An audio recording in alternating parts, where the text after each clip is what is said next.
Good morning 12th class. Today we will discuss technological environment. देखो बेटे, basically हम लोग मैक्रो एनवायरनमेंट कंपोनेंट कर रहे थे प्रीवियस वीडियो में, जिसमें हमने इकोनॉमिक और सोशल एनवायरनमेंट के बारे में स्टडी किया। अब हम लोग स्टडी करेंगे बच्चों टेक्नोलॉजिकल एनवायरनमेंट के बारे में, लीगल एनवायरनमेंट के बारे में और पॉलिटिकल एनवायरनमेंट के बारे में। Technological environment consist of innovations of new technique of produce goods and services and operating the business. तकनीकी वातावरण में क्या क्या आता है बच्चों? नए नए तरीक़ों से, नई नई टेक्निक को यूज़ करके, नए तरीक़ों को यूज़ करके हर तरह से प्रोडक्शन करना और बिज़नेस को चलाना, ये सब क्या है बच्चों? Technological environment. टेक्नोलॉजिकल एनवायरनमेंट जो होता है बेसिकली वो बिज़नेस के लिए क्या करता है, जो कस्टमर्स हैं उनको अट्रैक्ट करने का काम करता है। Technological changes bring something new and better for the customers. Technological changes जब भी आते हैं तो उससे क्या होता है कि बिज़नेस में जो कस्टमर्स हैं उनको बहुत कुछ नया खरीदने को मिलता है। And they may create threat for the business and offer opportunity for the other. तो बेटे इसके कारण क्या होता है, बिजनेस के लिए कई बार जो तकनीकी परिवर्तन आते हैं वो खतरा भी पैदा करते हैं, और कई बार बेटे जो तकनीकी परिवर्तन हैं बिजनेस को लाभ के अवसर भी प्रोवाइड करते हैं। The businessman must have close eyes on technological changes taking place in इस फील्ड। तो बेटे बिजनेसमैन के लिए ज़रूरी क्या है कि वो तकनीकी परिवर्तनों को पर नज़र रखे, ताकि जो बेसिकली बिजनेस में होने वाली अपॉर्चुनिटीज़ हैं, मिलने वाली अपॉर्चुनिटी है, उसको तो एनकैश किया जा सके, लेकिन साथ ही साथ बिजनेस को खतरों से बचाया जा सके। In case a businessman understand this changes well in time he can achieve his objective, otherwise the very existence of a business is threaten. अगर मान लो बेटे जो बिजनेसमैन है होने वाले परिवर्तनों को समय रहते पहचान लेता है तो अपने ऑब्जेक्टिव को अचीव कर पाएगा, अदरवाइज क्या होगा, उसका बिजनेस खतरे में पड़ जाएगा। Major element of technological environment, क्या क्या एलिमेंट्स होते हैं? Discovering new methods of operating business, business को चलाने के नए नए तरीकों को खोजना। Second one, discovering new ways of producing goods and services, वस्तुओं और सेवाओं को बनाने के लिए नई नई वस्तुओं से बेसिकली नई वस्तुओं और सेवाओं को बनाने के लिए नए नए मेथड्स को क्या करना, इन्वेंट करना। अब देखो बेटे टेक्नोलॉजिकल एनवायरनमेंट का बिजनेस पर क्या इफेक्ट पड़ता है।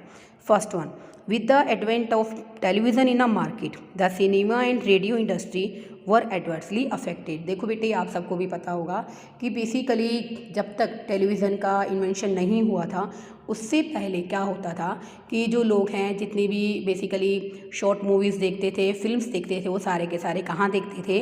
सिनेमास में देखते थे, थिएटर्स में देखते थे। लेकिन जैसे जैसे क्या हुआ, टीवी मार्केट के अंदर आया तो उसने क्या किया, सिनेमा और रेडियो इंडस्ट्री पूरी तरह से प्रभावित हो गई। एकदम से क्या हो गया कि सिनेमा और रेडियो इंडस्ट्री क्या हो गए, ख़त्म ही हो गए। With the arrival of photostat machine, photostat machine के आने से, क्योंकि देखो बेटे फोटोस्टेट मशीन का आना भी क्या है, एक तरह से टेक्नोलॉजिकल एनवायरनमेंट में परिवर्तन है। टेक्नोलॉजिकल चेंज आया, फोटोस्टेट मशीन आई तो कार्बन पेपर इंडस्ट्रीज़ को क्या लगा, बहुत बड़ा धक्का लगा, क्योंकि कार्बन पेपर की रिक्वायरमेंट क्या हो गई, पहले से कम हो गई। With the entry of synthetic thread in the market, no doubt बेटे जब रेशम के धागे आए बेसिकली मार्केट के अंदर तो उन्होंने कॉटन थ्रेड की डिमांड को भी क्या किया, एडवर्सली अफेक्ट किया। It is also a technological change.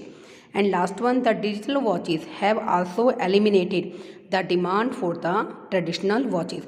जब बेटे मार्केट के अंदर डिजिटल वॉचेस आई, ठीक है ना, तो उसने धीरे धीरे क्या किया, जो ट्रेडिशनल वॉचेस की मार्केट थी उसको ख़त्म कर दिया। तो देखो बेटे जो टेक्नोलॉजिकल एनवायरनमेंट है वो हमारे बिज़नेस को कैसे कैसे प्रभावित करते हैं।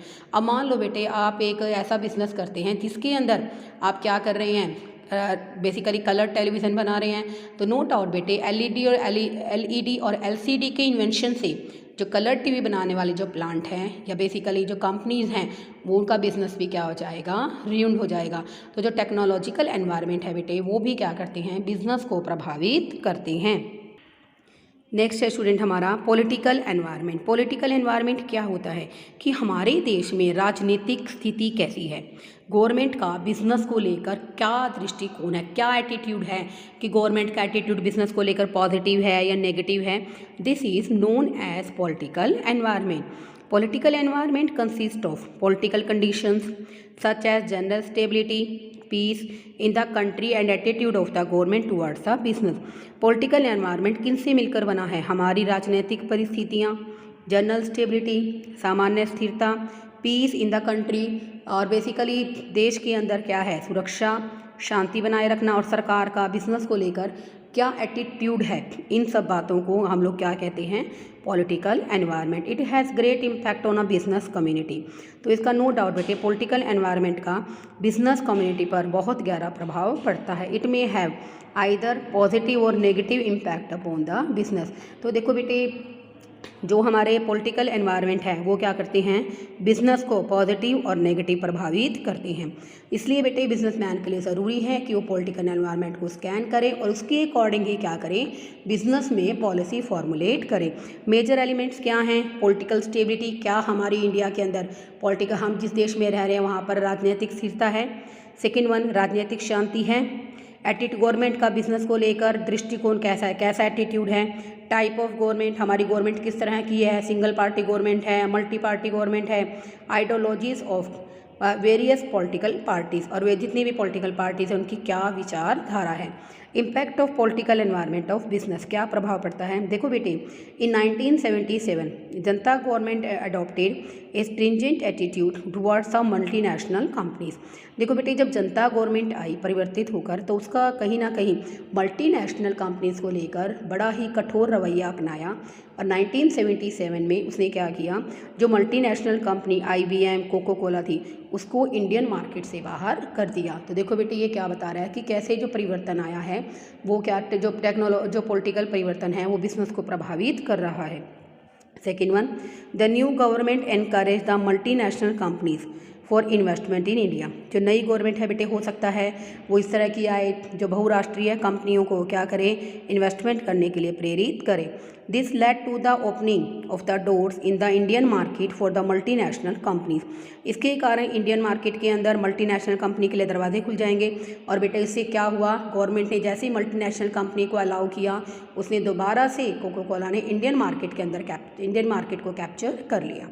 Third one, it was only the because of political interest cyber Hyderabad came to be known as Cyberabad. देखो बेटे ये सिर्फ और सिर्फ राजनीतिक इंटरेस्ट का ही हिस्सा है कि हैदराबाद को अब हम साइबरवाद के नाम से जानते हैं। IT के क्षेत्र में, टेक्नोलॉजी के क्षेत्र में हमारा जो हैदराबाद है उसमें बहुत ज़्यादा इम्प्रूवमेंट हो गई है। In other words it came to be recognised as a centre of information. No doubt बेटे अब ये धीरे धीरे क्या बन रहा है, सेंटर ऑफ इंफॉर्मेशन बन चुका IT के लिए, और IT कंपनी यहाँ पर क्या हो रही है, इस्टेब्लिश होती हैं। तो बेटे पॉलिटिकल एनवायरनमेंट भी क्या करता है, बिजनेस को अफेक्ट करता है। लास्ट है स्टूडेंट यहाँ पर लीगल एनवायरनमेंट। लीगल एनवायरनमेंट क्या होता है, हमारा वैधानिक वातावरण।